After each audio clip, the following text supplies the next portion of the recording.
अन्नपतेन्नस्यानो देशनमेवस्याश्कमीनाः प्रप्रदातारन्तारेख ऊर्जन्नो धेहि द्विपदे च दुःखपदे चतुष्कोणमण्डलं कृत्वा तदुपरि नैवेद्यपात्रं निधाय गायत्रीमन्त्रेण पात्रान् सम्प्रोक्ष्य धेनुमुद्रां प्रादर्श्य ग्रासमुद्रायां ऋतन्त्वा सत्येन परिसिञ्चामि नैवेद्यं निवेदयामि।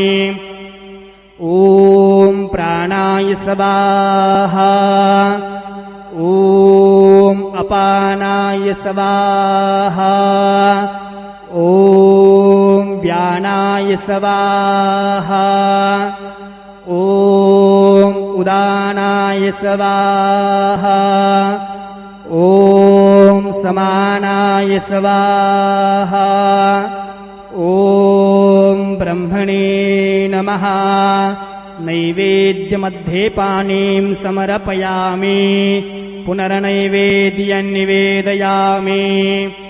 ॐ प्राणाय स्वाहा ॐ अपानाय स्वाहा ॐ व्यानाय स्वाहा ॐ उदानाय स्वाहा ॐ समानाय स्वाहा ॐ ब्रह्मणे नमः।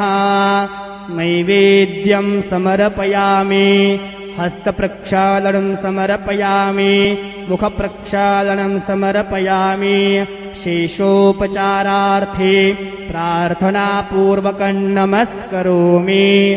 श्री सच्चिदानंद सद्गुरु साईनाथ महाराज की जय।